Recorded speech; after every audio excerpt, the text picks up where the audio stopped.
the Lamar Jackson situation certainly took center stage yesterday. The Ravens made a business decision with Lamar Jackson. He's sort of on the market, and there were no takers.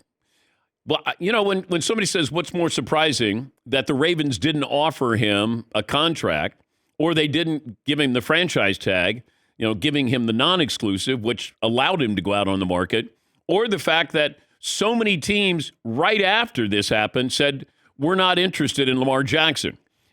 And, if you want to try to avoid colluding, I don't think you have to have every team giving a response right after saying, nope, not interested. Nope, we're not interested.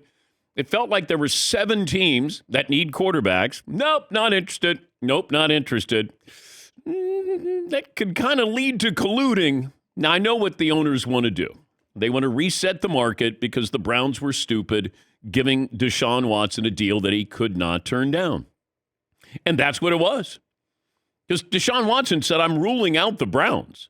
And then the Browns go, $230 million guaranteed? I am ruling the Browns in. In fact, I'm going to the Cleveland Browns. Well, the other owners were livid. Speaking with somebody with the NFL yesterday, and they're like, they're going to reset the market. They were not pleased with what Jimmy Haslam and the Browns did, but they were desperate. Baker Mayfield didn't work out. You're going to get your quarterback, and now we have the Lamar Jackson situation. If you do trade for him, or you give up 2 first-round picks, you now have to pay him. Well, are you going to pay him? Because the other teams are looking at the Ravens going, well, they didn't pay him. Now we're going to give up 2 first-round picks, and you're going to pay him. As a businessman, I'm not going to do that. Just because the Browns were stupid doesn't mean I have to be stupid and pay that kind of money. Love Lamar Jackson, but am I going to pay him for what he did, or am I going to pay him for what I think he'll do? And this was brought up to me yesterday by a league source. When Joe Burrow is up for his deal, which is now, if they want to pay him, does he ask for $230 million guaranteed? Justin Herbert, does he ask for $230 million guaranteed? And do those owners pay? That's what I want to watch, and that's what my league source said. Keep an eye on that, because the Bengals are cheap and the Chargers are cheap. Are they going to spend, and are you going to ask for that kind of money? And don't bring in Daniel Jones into the equation. Like, oh, you pay Daniel Jones, Danny Dimes, but you don't pay Lamar Jackson? Okay. Daniel Jones is a nice quarterback. I'm not going to pay him $100 million more for being a nice quarterback. Okay, that's all. They didn't pick up his 5th-year option last year, which they could have saved even more money. I would have done the non-exclusive tag with Daniel Jones and say, anybody want him? 2 first-round picks? But they got him under contract. But they got him with a reasonable number there. And I don't want to say the going rate because he probably doesn't, I wouldn't pay him $40 million, but that's the going rate. Lamar Jackson's different. And for, the information that was out there that was leaked to ESPN that he didn't want that guaranteed he wasn't looking for that contract. I was told yesterday and told once again that that's the holdup. Deshaun Watson's deal. Lamar Jackson being in the same division facing Deshaun Watson twice during the season, knowing that guy is getting $230 million guarantee. And I know we can go back and say, well, Lamar and his mom doesn't have an agent. I don't know if having an agent is going to help him. I don't know if his mom is good or bad as an agent. If Drew Rosenhaus comes in, do teams all of a sudden go, you know what? All right, we'll give you $230 million guaranteed. I thought Atlanta would be all over this, but if I was Lamar, do I take less and I go to Atlanta? I've got some weapons there, and I'm going to play half my games indoors, and I'm going to be playing in a division that's not very good. And all of a sudden, we are good. Because I do think the Falcons are lurking there. They got a good head coach, offensive-minded head coach, got some weapons there, good tight end, good wide receiver, good running back. And I thought that might be the team. I thought Carolina with David Tepper. He's got money. Do you bring in Lamar Jackson? Once again, into the NFC South. But you got to give up 2 first-round picks, and do I have to pay you $230 million? It's business. We make it personal as fans.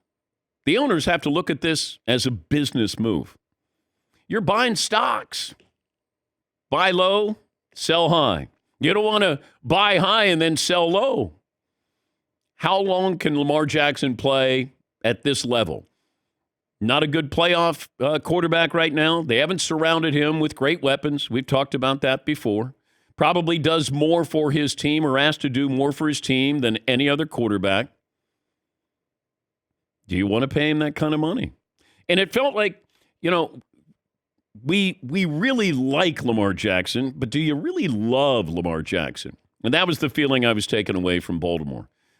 I don't know, as odd as it's going to sound, it's not personal.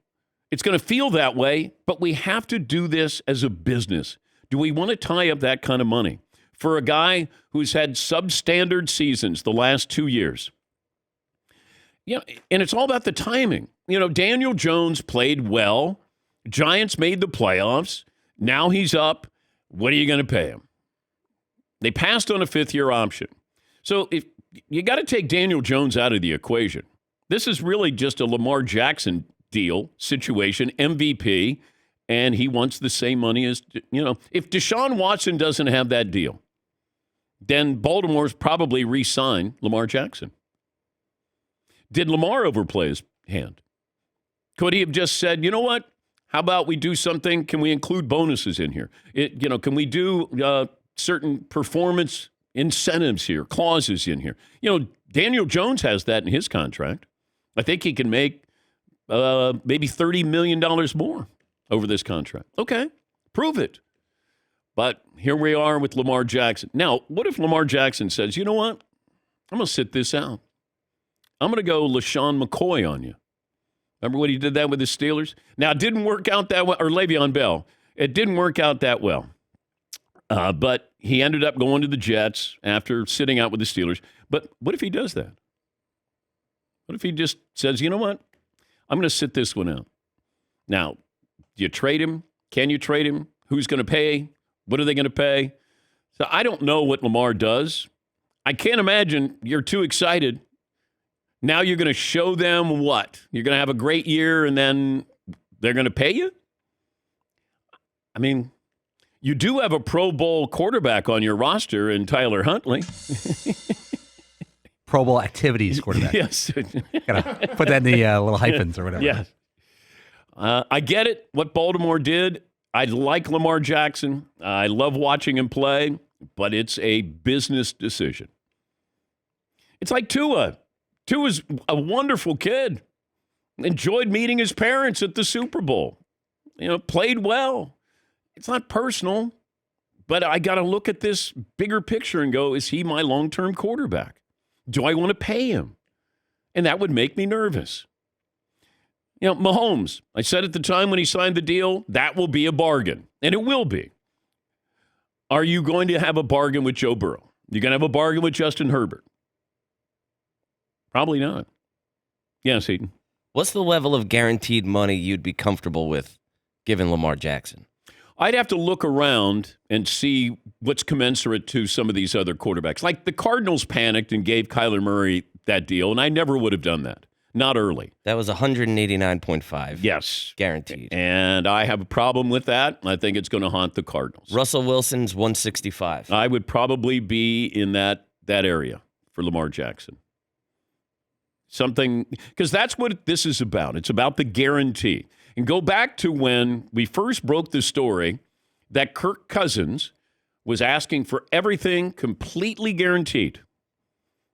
All the money was going to be guaranteed. First player ever do that in NFL history. I had a source say, hey, he wants it all guaranteed. And I go, what? Yes. I said, Kirk Cousins is going to be the first to get everything. He goes, yep. And I went, okay. And it turned out to be true. That Kirk D. Cousin, that'll be his legacy. That he's the first to get a guaranteed contract. Mr. Guarantee? Yes. Yeah, he can't guarantee anything else, but he can guarantee the guarantee. Guarantee you're paying me this money. Yes. Yeah, Paulie. If you go back with Lamar Jackson, the first time I could see his contract situation coming up is after year 3. Remember in year 2, 2019, he won the MVP. In year 3, he was 11-4 as a starter, 27 touchdowns, 9 picks. He was great. Pro Bowl, everything looked great. And the contract talks, that would have been like the Kyler Murray window after his third year. And nothing happened. And there were rumors of him for like 6 years, $210 million back then. The market is different now. So he's maybe not as good of a player and he's injured and the money's a lot more. If the Ravens were going to give him $200 million 2.5 years ago, why give him $50 million more now after what they've seen? This is about resetting the quarterback market. That's what it is. Because if the Browns don't get desperate and give Deshaun Watson everything guaranteed, then we don't have this situation with Lamar Jackson. Just don't. But this is going to impact a lot of other teams. You might look at this and go, wow, that's a shame, Lamar Jackson and the Ravens. It could be your team if you're a Bengals fan. It could be your team if you're a Chargers fan. Because what's your quarterback worth?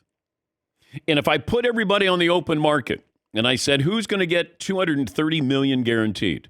Joe Burrow, Justin Herbert, Lamar Jackson. And it would be in that order. Joe Burrow, Justin Herbert, and then Lamar Jackson. Yes, Tom. Could owners being accused, or at least some of being accused of collusion with the money with Lamar Jackson, can they hide behind something like, well, he's been getting injured, the way he plays, his style, we just can't afford to give that kind of money? Is that enough to get the owners off the hook with any kind of investigation? Well, how do you investigate? I mean, if there's a paper trail, then I guess, but they'd probably do phone calls or get together and talk privately about this. They're upset with what the Browns did. I mean, that's no secret.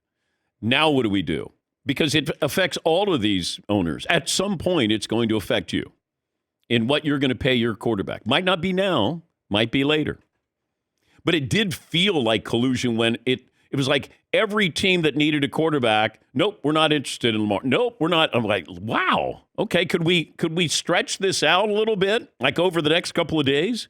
Yes, Eden. Well, there's a quote going around now from Steve Bisciotti, the Ravens owner, when the Deshaun Watson contract happened with the Browns. Mm-hmm. And he said, damn, I wish they hadn't guaranteed the whole contract. I don't know that he should have been the first guy to get a fully guaranteed contract. To me, that's something that's groundbreaking, and it'll make negotiations harder with others. Yeah. I mean, he didn't have to look very far down the road to... No, he knew. Yeah. He knew what... And this is the same thing with the Bengals and the same thing with the Chargers right now. Because you're on the clock. What are you giving those quarterbacks? Do those quarterbacks give you a team-friendly deal? Can that still happen with Lamar Jackson?